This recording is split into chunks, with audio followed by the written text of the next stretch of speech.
चलिए सर आगे बढ़ते हैं। स्प्रिंग 2024 की अटेम्प्ट का क्वेश्चन नंबर 7 देखते हैं। और स्प्रिंग 2024 की अटेम्प्ट का question number 7 sales tax liability की कंपटीशन से पर्टेनिंग एक क्वेश्चन है।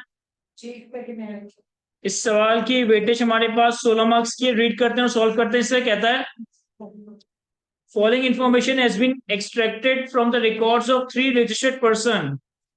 हमारे पास नॉर्मली जो सेल्स टैक्स की कंपटीशन का सवाल आता है उसमें हमारे पास एक रजिस्टर्ड पर्सन की परचेजेस और सप्लाईज का डाटा होता है। लेकिन एक दो अटेम्प्ट में ऐसा हुआ है कि हमें एक से ज्यादा पर्सन की टैक्स लायबिलिटी भी वर्कआउट करने के लिए पूछी गई है। और स्प्रिंग 24 में भी हमारे पास 3 रजिस्टर्ड पर्सन की इंफॉर्मेशन है। अगर हम सवाल की रिक्वायरमेंट देखें तो रिक्वायरमेंट में कहता है in the provision of sales tax act 1990 rules made thereunder compute the amount of sales tax payable और refundable to each of the above registered person. Also compute input tax to be carried forward, if any, for the tax period Feb 2024. Show all relevant exemption, exclusion and disallowances. तो हमें इन तीनों registered person की sales tax liability compute करनी है। अब एक साथ सारा सवाल रीड करने की जरूरत नहीं है। एक वक्त में एक रजिस्टर्ड पर्सन को फोकस करें और उसे सॉल्व करें।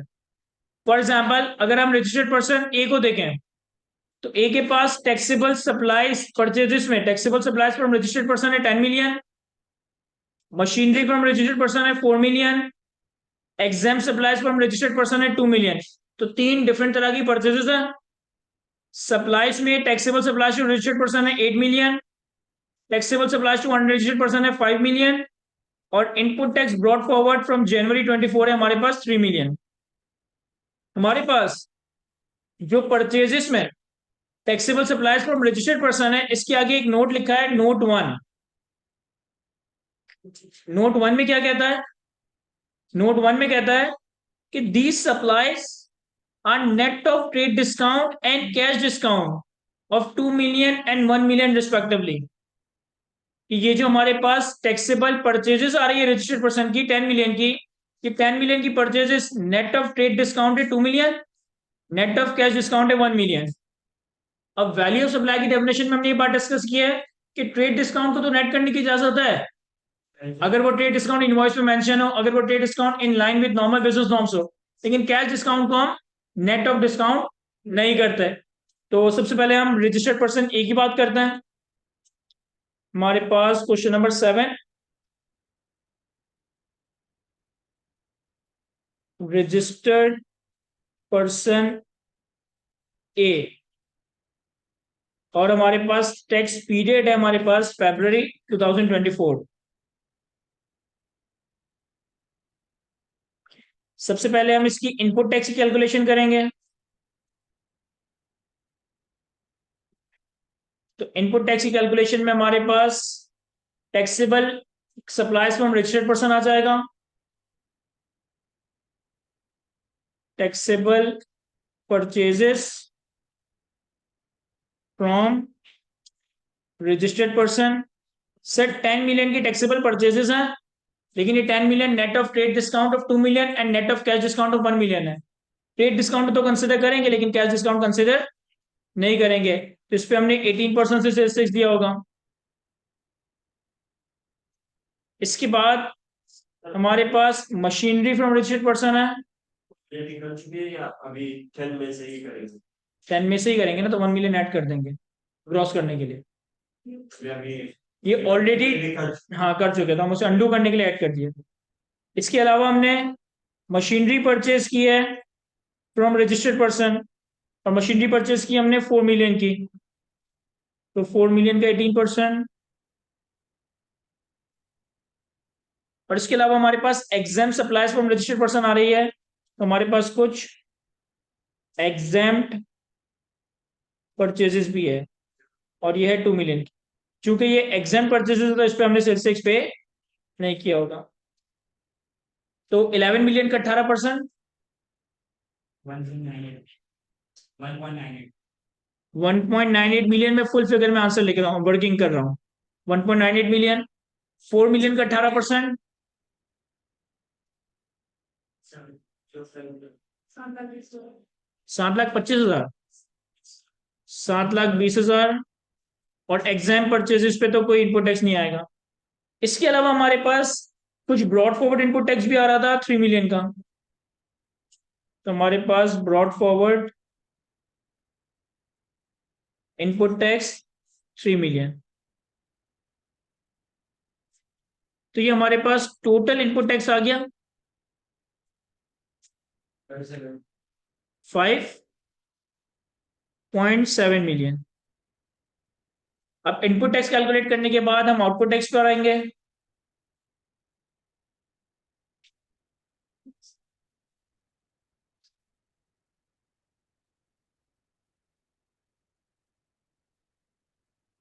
आउटपुट टैक्स में हमारे पास taxable supplies to registered person आ रहा है 8 मिलियन। तो taxable supplies to registered person 8 million का 18%। फिर हमारे पास taxable supplies to unregistered person आ रहा है। तो taxable supplies to unregistered person ये हमारे पास 5 मिलियन। इस पे फॉर द टाइम भी हम 18% ही कैलकुलेट करेंगे, लेकिन इसके आगे मैं लिख देता हूं कि subject to further tax at the rate of 4%। Sir आप क्या कह रहे थे? 10 मिलियन से ज्यादा होती तो फिर कोई ना कोई प्रोविजन अप्लाई होता, लेकिन ये 1% नहीं है, रजिस्टर्ड पर्सन है। अगर हमारे पास इंडिविजुअली बताया हुआ था कि 1% को 10 मिलियन से ज्यादा की सप्लाई की है, तो फिर हम प्रोपोर्शनेट उसके बैक पे इनपुट टैक्स डिसअलाउ करते हैं। तो 8 मिलियन का 18% कितना? 1,440,000।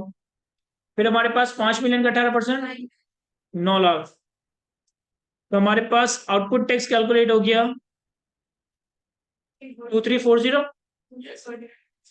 2340,000। अब हमने इनपुट टैक्स कैलकुलेट कर लिया, हमने आउटपुट टैक्स कैलकुलेट कर लिया। फिर अगला सवाल अपोर्शमेंट का। सर अपोर्शमेंट उस वक्त रेलेवेंट होती है जब हमारे पास कोई कॉमन एग्जाम सप्लाईज है, कॉमन जीरो रेटेड सप्लाईज के बैक पे इनपुट टैक्स हो। इस रजिस्टर्ड पर्सन के केस में तो कोई जीरो रेटेड सप्लाईज ही नहीं है, एग्जाम सप्लाईज ही नहीं है, तो यहाँ पे अपोर्शमेंट का कॉन्सेप्ट रेलेवेंट नहीं है। अब हम आ जाएंगे सेल्स टैक्स लायबिलिटी। अब सेल्स टैक्स लायबिलिटी कैलकुलेट करने के लिए सबसे पहले हमारे पास आ जाएगा आउटपुट टैक्स, जो हमने ऑलरेडी कैलकुलेट कर रखा है, दैट इज 2340000। इससे हम लेस करेंगे lower of 90% of output tax. तो अगर हम 2340000 का 90% करें 210600। इसे हम कंपेयर करेंगे एक्चुअल इनपुट टैक्स से, लेकिन एक्चुअल इनपुट टैक्स से हम प्लांट एंड मशीनरी का इनपुट टैक्स हटा देंगे। एक्चुअल इनपुट टैक्स हमारे पास 5.7 मिलियन और प्लांट एंड मशीनरी पे हमने इनपुट टैक्स दिया है 7.2 मिलियन। तो 5.7 मिलियन से अगर हम 7.2 मिलियन हटा दें, कितना बचा? 4980,000। सर इन दोनों का हम लेंगे लोअर। इन दोनों का लोअर आ रहा है हमारे पास 90% of output tax, that is 2160,000। फिर इसके बाद क्योंकि हमने एक्चुअल इनपुट टैक्स से प्लांट एंड मशीनरी का इनपुट टैक्स हटा दिया था, तो हम सेपरेटली लेस करेंगे input tax on plant and machinery. वो कितना हमारे पास? 7,20,000। हमारे पास एक नंबर कैलकुलेट हो जाएगा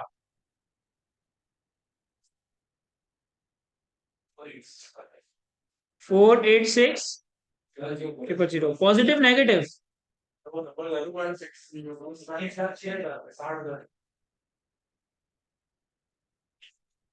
ये कितना है? 2106,000 और 7,20,000 माइनस करने के बाद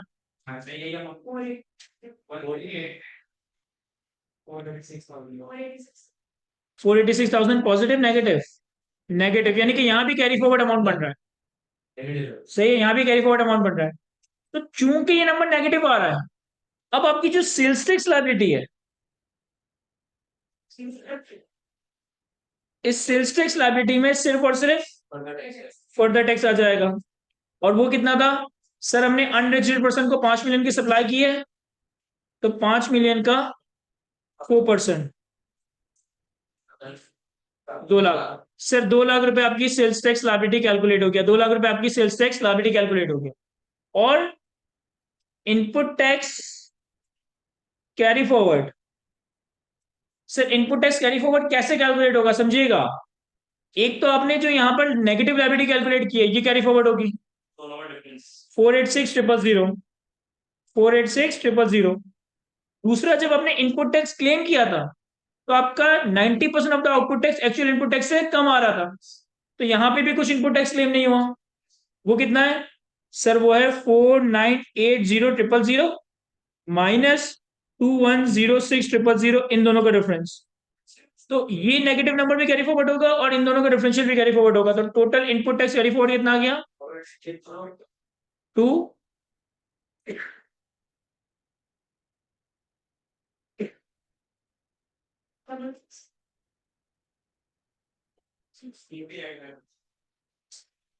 करें ना कैलकुलेट, 333,336,000, ये input tax to be carry forward का नंबर। तो अभी ये सवाल 1/3 सॉल्व हुआ है, अभी ये सवाल 1/3 सॉल्व हुआ है, हमने एक रजिस्टर्ड पर्सन को कैटर कर लिया। इसके बाद फिर हम आते हैं registered person B, tax period हमारे पास सेम है, दैट इज Feb 2024। अब इसकी इंफॉर्मेशन रीड करता है। रजिस्टर्ड पर्सन बी के पास taxable purchases from registered person आ रही है 20 मिलियन, और इसके आगे नोट नंबर 2 लिखा है। नोट नंबर 2 में कहता है 20% of supplies are third schedule item, retail value of which is 30% more than the value of purchases. कह रहा है इस 20 मिलियन में से 20% परचेजेस थर्ड शेड्यूल आइटम की है, और थर्ड शेड्यूल आइटम की जो रिटेल प्राइस है ना, वो उनकी एक्चुअल परचेज वैल्यू से 30% ज्यादा है। हम ये बात जानते हैं कि थर्ड शेड्यूल आइटम के केस में इनपुट हो या आउटपुट हो, सेल्स टैक्स हमेशा रिटेल प्राइस पे कैलकुलेट होगा। फिर हमारे पास मशीनरी फ्रॉम रजिस्टर्ड पर्सन आ रहा है 8 मिलियन, इसके आगे नोट नंबर 3 लिखा है। नोट नंबर 3 में कहता है कि this machinery is used exclusively for exam supplies, कि रजिस्टर्ड पर्सन बी ने जो मशीनरी खरीदी है सिर्फ और सिर्फ एग्जाम सप्लाईज के लिए इस्तेमाल होगी। फिर हमारे पास जीरो रेटेड परचेजेस आ रही है 3 मिलियन। फिर हमारे पास सप्लाईज में taxable supplies to registered person आ रहा है 28 million, taxable supplies to unregistered person आ रहा है 10 मिलियन, इसके आगे नोट नंबर 4 लिखा है। नोट नंबर 4 में कहता है 10% of supplies are made to the cottage industry. इस 10 मिलियन का 10%, इस 10 मिलियन का 10% हमने कॉटेज इंडस्ट्री को सप्लाई किया है, तो ये एग्जाम सप्लाई नहीं होगा। कॉटेज इंडस्ट्री की सप्लाई एग्जाम है, कॉटेज इंडस्ट्री को सप्लाई करोगे तो वो एग्जाम थोड़ी है। तो फिर क्या करना है इस पॉइंट का, सर कॉटेज इंडस्ट्री एक ऐसा सप्लाई चेन मेंबर है जिसको लॉ ने ही लायबल टू बी रजिस्टर्ड नहीं बनाया। जब लॉ ही नहीं लायबल टू बी रजिस्टर्ड नहीं बनाया तो हम इसके ऊपर फर्दर टैक्स चार्ज नहीं करेंगे। फिर हमारे पास इनपुट टैक्स ब्रॉड फॉरवर्ड भी आ रहा है यहाँ पे 2 मिलियन का। सॉल्व करते हैं इसे। अच्छा सॉरी, एक एग्जाम सप्लाईज भी है ना, exempt supplies to registered person 9 million. तो सबसे पहले मैं इनपुट टैक्स कैलकुलेट करूंगा।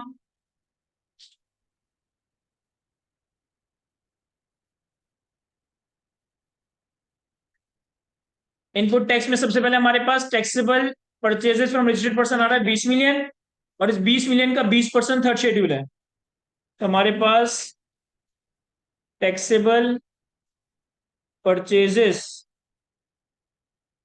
फ्रॉम रजिस्टर्ड पर्सन और third schedule item from registered person, इन दोनों को मैं सेपरेट कर देता हूं। देखो 20 मिलियन का 20%, तो 20 मिलियन का 20% कितना होगा सर, 20 मिलियन का 20% होगा 5 मिलियन, 4 मिलियन, 4 मिलियन, 4 मिलियन। और इसकी तो वैल्यू है ना वो 30% मोर है एज कम्पेयर टू एक्चुअल, इसको 30% से ग्रो करने के लिए मल्टीप्लाई बाय 1.3 करें, तो ये आ गया हमारे पास 5.2 मिलियन, और इसके ऊपर हमने 18% सेल्स टैक्स दिया होगा। और बाकी जो हमारी परचेजेस है वो कितनी है, 20 मिलियन का 80%, जो कि नॉर्मल परचेजेस है। इसके ऊपर हमने डायरेक्टली 18% का इनपुट टैक्स कैलकुलेट कर लेना है। तो 20 मिलियन का 18 मिलियन आ गया 16 मिलियन, सॉरी 20 मिलियन का 80% आ गया 16 मिलियन, 16 मिलियन का 18%, सॉरी 2.88 मिलियन, और 5.2 मिलियन का 18%, 9,36,000। और क्या है सर हमारे पास? इसके अलावा हमने एक मशीनरी खरीदी है 8 मिलियन की, जो कि सिर्फ और सिर्फ एग्जाम सप्लाईज के लिए इस्तेमाल हुई है। तो machinery for exempt supply 8 million की मशीनरी है। इस पे हमने सेल्स टैक्स जरूर दिया होगा, लेकिन इसका इनपुट टैक्स हमें अलाउ नहीं होगा। तो या तो आप यहीं पे जीरो लिख दें, या यहाँ मेंशन करके अगले स्टेप में माइनस कर दें। 18 मिलियन का 8 मिलियन का 18%,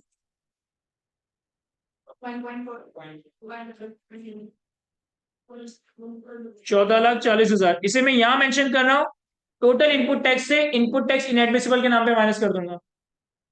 फिर हमारे पास जीरो रेटेड परचेजेस हैं।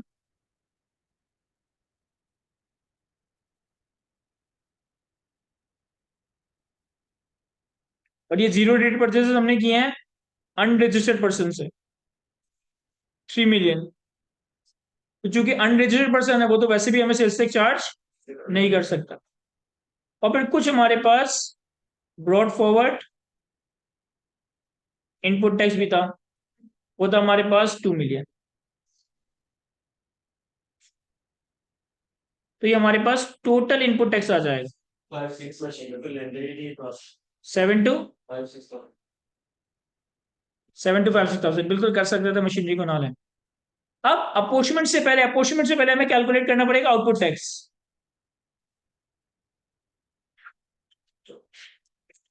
आउटपुट टैक्स में क्या क्या आएगा सर? सबसे पहले हमारे पास taxable supplies to registered person है 28 मिलियन।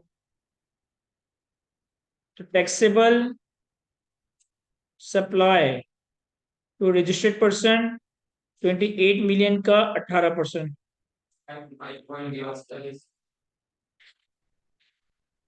5,04,000, सॉरी 50,40,000। फिर हमारे पास taxable supplies to unregistered person है, और नोट 4 में लिखा है कि 10% कॉटेज इंडस्ट्री को है। तो taxable supply to cottage industry अलग कर देता हूं, कितना है? 10 मिलियन का 10%, 10 मिलियन का 10%, इसके ऊपर 18% चार्ज करेंगे, 1,80,000 रुपए। और taxable supplies to other unregistered person, वो कितना होगा? 10 मिलियन का 90% इंटू 18%, 16,20,000। और यहां पर हम फर्दर टैक्स भी चार्ज करेंगे, इस पे हम फर्दर टैक्स भी चार्ज करेंगे। सही है? समझ आ रहा है ना सबको? और क्या है sir? Exempt supplies to registered person है, exempt supplies to registered person 9 million की। तो एग्जाम सप्लाईज पे सेल्स टैक्स चार्ज नहीं करेंगे। बस अब हमारे पास टोटल आउटपुट टैक्स आ गया 6840,000। अब हमारे पास इस आउटपुट टैक्स की वर्किंग में कोई जीरो रेट सप्लाईज नहीं है, कोई जीरो रेट सप्लाईज नहीं है, लेकिन एक एग्जाम सप्लाईज है। एग्जाम सप्लाईज के बैक पे कुछ इनपुट टैक्स वगैरह डिसअलाउ होगा। एक तो उन्होंने हमें क्लियरली मशीनरी को बता दिया था कि मशीनरी एग्जाम सप्लाईज के लिए इस्तेमाल हुई, तो मैं इनपुट टैक्स से लेस कर देता हूं, input tax inadmissible relating to, input tax से लेस करेंगे सिर्फ, आउटपुट टैक्स से नहीं कर सकते। तो input tax relating to exempt supplies एक तो माइनस हो जाएगा मशीनरी का, दैट इज 1,44,000,000। लेकिन इसके अलावा जो परचेजेस है, इसके अलावा कौन कौन सी परचेजेस है sir? Taxable purchases from registered person, sir third schedule item from registered person. इस इनपुट टैक्स में तो कॉमन इनपुट टैक्स है ना, जो कि टैक्सेबल सप्लाईज के लिए भी इस्तेमाल हुआ है और एग्जाम सप्लाईज के लिए भी इस्तेमाल हुआ है। मशीनरी सिर्फ और सिर्फ एग्जाम सप्लाईज के लिए थी तो सारा का सारा इनपुट डिसअलाउ कर दिया। लेकिन ये जो दो टैक्सेबल परचेजेस की हैं, इसका इनपुट तो टैक्सेबल सप्लाई से भी पर्टेन करता है और एग्जाम सप्लाई से भी पर्टेन करता है। अब हमें यहाँ पर एक अपोर्शनमेंट की वर्किंग करना पड़ेगी। तो वर्किंग वन,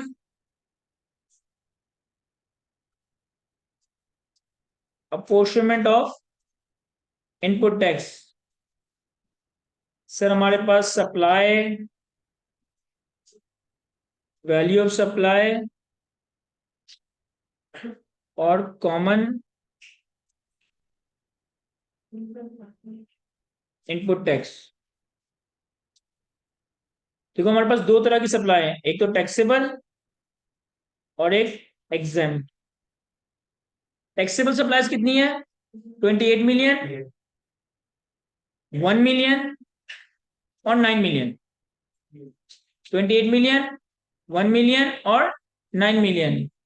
तो ये कितना हो गया? 38, यस 38 मिलियन। और एग्जाम कितनी है? 9 मिलियन।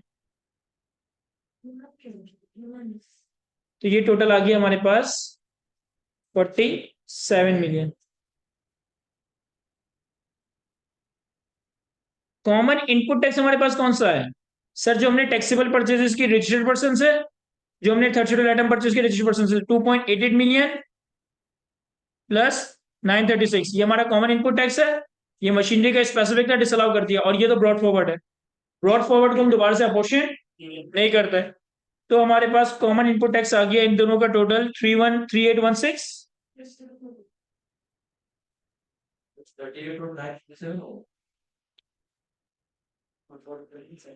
2.88 और 936 होगा, 38 का है। अब इस 3.816 मिलियन को इन दोनों के रेशियो में अगर अपोर्शन करें, करो। 3.085 000। सबको पता ही अपोर्शनमेंट कैसे किए मैंने? बता दें। सर अपोर्शनमेंट कैसे किए बता दे। देखो इस कॉमन इनपुट टैक्स को इसके रेशियो में तोड़ना है, तो कैसे तोड़ेंगे? 3816000 multiply by 38 million divided by 47 million. 3816000 multiply by 9 million divided by 47 million. Sir हमें ये कैसे पता चला कि ये कॉमन इनपुट टैक्स है? हमें ऐसे पता चला कि हमने अपनी इनपुट टैक्स की वर्किंग को देखा। तो एक तो आ रहा था ब्रॉड फॉरवर्ड इनपुट टैक्स, एक आ रहा था मशीनरी का जिसके बारे में खुद ही कह दिया था कि एग्जाम सप्लाईज है, और दो आ रही थी टैक्सेबल परचेजेस जिसके बारे में नहीं कहा था कि ये किसके लिए इस्तेमाल हुआ। तो इसका मतलब है कि ये टैक्सेबल के लिए भी इस्तेमाल हुआ होगा, एग्जाम के लिए भी इस्तेमाल हुआ होगा। तो अब हम एडमिसिव इन एडमिसिबल इनपुट टैक्स में से जो रिलेटिंग टू एग्जाम सप्लाईज है, हमने अपोर्शनमेंट की वर्किंग में एग्जाम सप्लाई से पर्टेनिंग कॉमन इनपुट टैक्स निकाला है 731। तो वर्किंग वन रेफर करके मैंने 731 भी माइनस कर दिया। ये हमारे पास एडजस्टेबल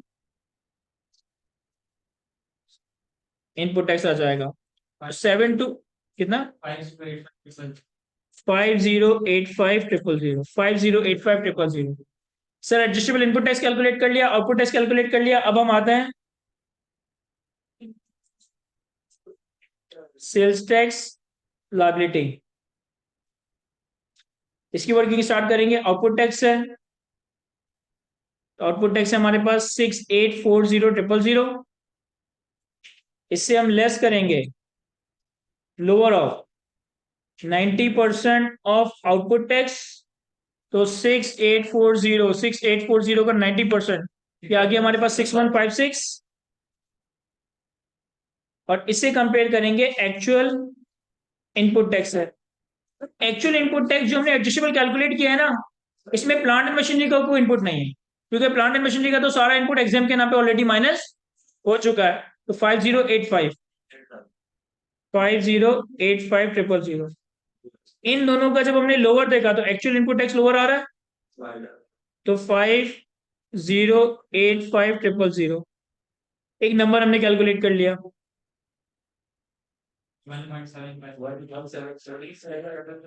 17 555,000। चूंकि ये नंबर पॉजिटिव आ रहा है, अब इसमें हम ऐड कर देंगे फर्दर टैक्स। फर्दर टैक्स कितना था सर? हमने जो अनरजिस्टर्ड को सप्लाई की थी 10 मिलियन का 90% यानी कि 9 मिलियन, इसका 4%। तो 9 मिलियन का 4%, 3,60,000। ये हमारे पास सेल्स टैक्स लाइबिलिटी कैलकुलेट हो जाएगा 1755 प्लस 3,60,000, 18,00,000, 2115,000। इस एरिया में हमारे पास इनपुट टैक्स कैरी फॉरवर्ड कितना है? कुछ भी नहीं है, क्योंकि सारा इनपुट हमने क्लेम कर लिया है। समझ आ रहा है ना हमें?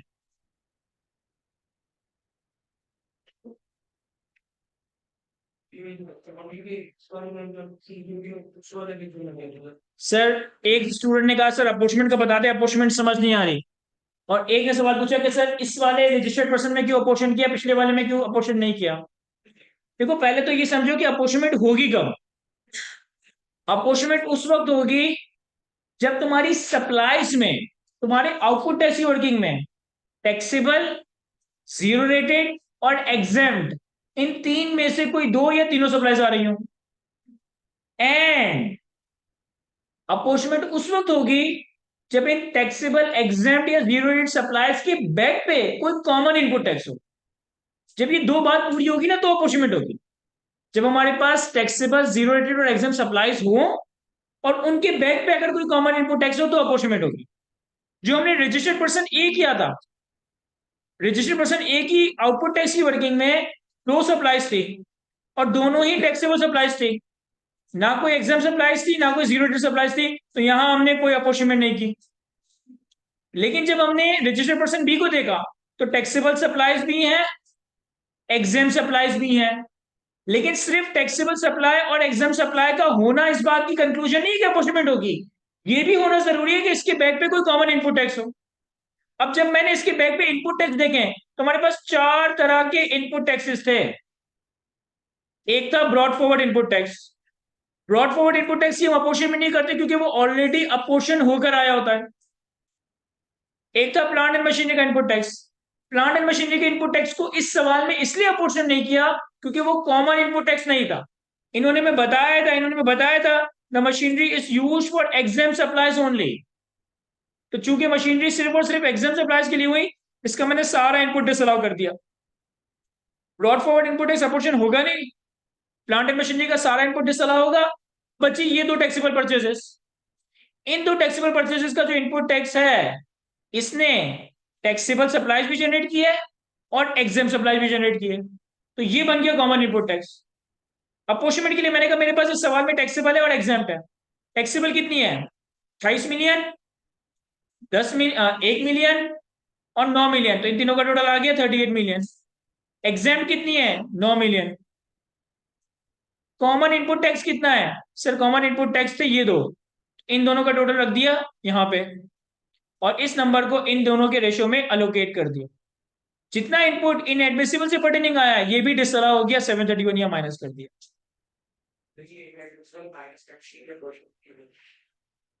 क्या ही समझ आ रहा है ना? यस सर यहां तक रजिस्टर्ड पर्सन बी कंप्लीट हो गया, सवाल 2/3 कंप्लीट हुआ है। अभी भी रजिस्टर्ड पर्सन सी बाकी है। तो रजिस्टर्ड पर्सन सी February 2024,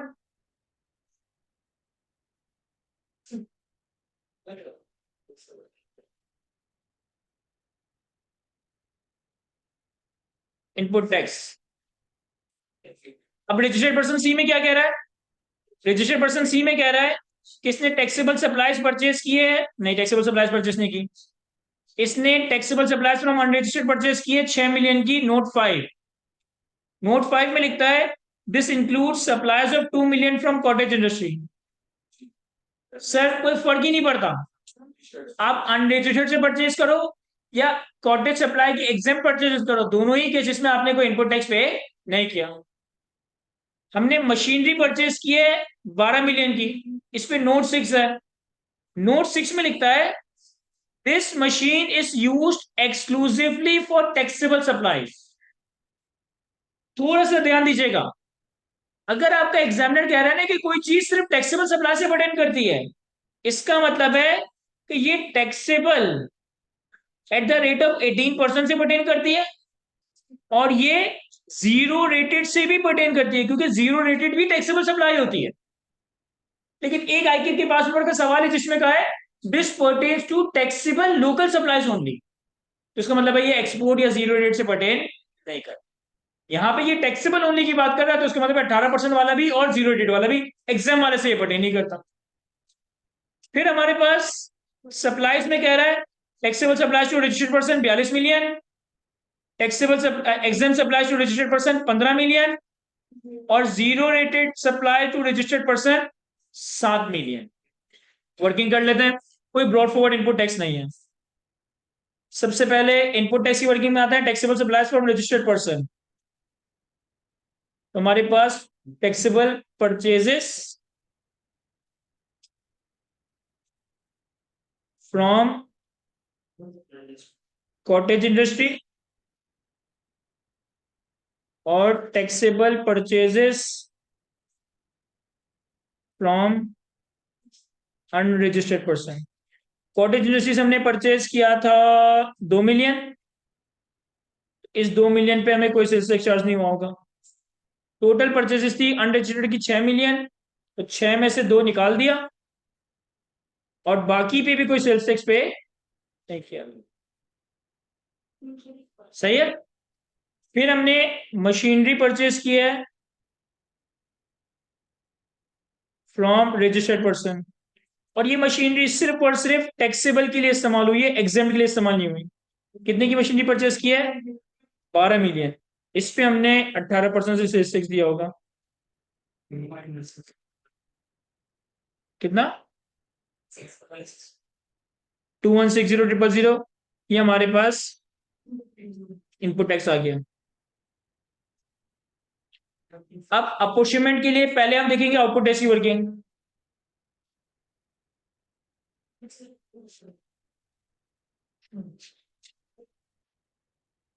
आउटपुट टैक्स की वर्किंग में हमारे पास taxable supplies to registered person है 42 मिलियन। तो taxable supplies to registered person 42 million पे हमने 18% का सेल्स टैक्स चार्ज किया होगा।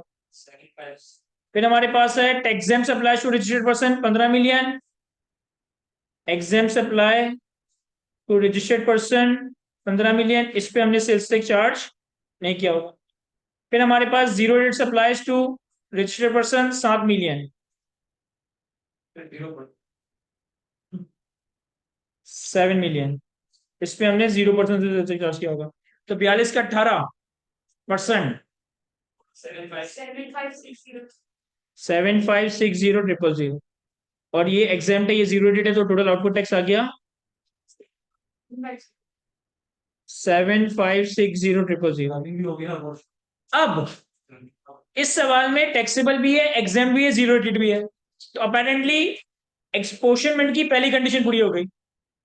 इनपुट टैक्स को देखा तो सिर्फ एक ही इनपुट टैक्स था, और वो टैक्सेबल से पर्टेन करता था। यानी कि ये जो इनपुट टैक्स है, इसने इन तीनों सप्लाई में हेल्प नहीं किया, सिर्फ टैक्सेबल सप्लाई और जीरो रेट सप्लाई में हेल्प किया। सही है सर, इसकी अपॉर्चुनिटी होगी या नहीं? सर होगी, क्यों नहीं होगी, बिल्कुल होगी।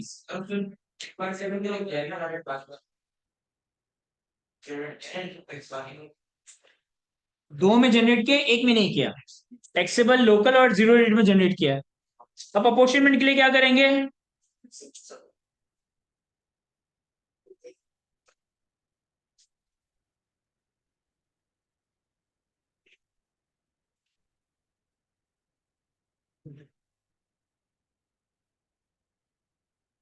सर अब जो हमें अपॉर्चुनिटी करनी है, इसमें दो तरह की सप्लाईज आएंगी, एक टैक्सेबल और एक जीरो रेटेड। टैक्सेबल कितनी है हमारे पास? 42 मिलियन,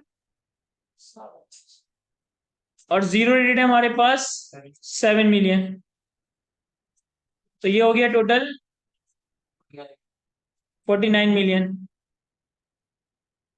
और कॉमन इनपुट टैक्स एक प्लांट एंड मशीनरी का था 2160,000। तो 2160,000 को इन दोनों में जरा अपोर्शन करें। 185,200 309,000। जीरो रेटेड का जो भी इनपुट टैक्स है ये सारा का सारा रिफंडेबल में चला जाए।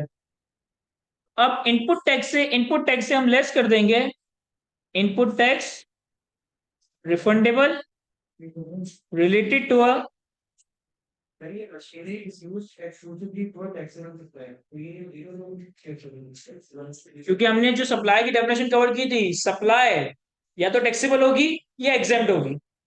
अगर टैक्सेबल है तो या तो टैक्सेबल रेट 18% होगी या फिर जीरो रेट टैक्सेबल होगी। तो टैक्सेबल में 18% और जीरो रेट दोनों शामिल होते हैं। सर वर्किंग टू में आपने ये कैलकुलेट किया है और ये आपने कैलकुलेट किया है 3,09,000। तो 3,09,000 माइनस कर दिया, ये आ जाएगा हमारे पास एडजस्टेबल इनपुट टैक्स 1,854,000। 51 है 52 है 51,000। अब इनपुट टैक्स एडजस्टेबल आ गया, आउटपुट टैक्स आ गया, last working sales tax liability. Sir sales tax liability के लिए आउटपुट टैक्स उठाएंगे 7,560,000, इससे माइनस कर देंगे lower of 9 input tax on, क्योंकि यहाँ पे तो प्लांट एंड मशीनरी के अलावा कोई इनपुट टैक्स है ही नहीं, तो लोअर ऑफ क्या करेंगे। तो इनपुट टैक्स के प्लांट एंड मशीनरी का जो एडजस्टेबल इनपुट टैक्स है वो है 1,851,000। तो 1,851,000 ये आ गया हमारे पास सेल्स टैक्स लायबिलिटी, क्योंकि इस सवाल में फर्दर टैक्स भी नहीं है। कितना 5,709,000। अब इनपुट टैक्स कैरी फॉरवर्ड कितना है 0, क्योंकि कुछ डिसअलाउ नहीं हुआ। और इनपुट टैक्स रिफंडेबल कितना है 3,09,000। तो सर ये सवाल हमारा यहाँ तक फाइनली कंप्लीट हो गया है। आई होप कि ये सवाल मैं आपको अच्छे से एक्सप्लेन कर सका हूँ। कॉपी कर लेंगे सर इसे। ठीक है PDF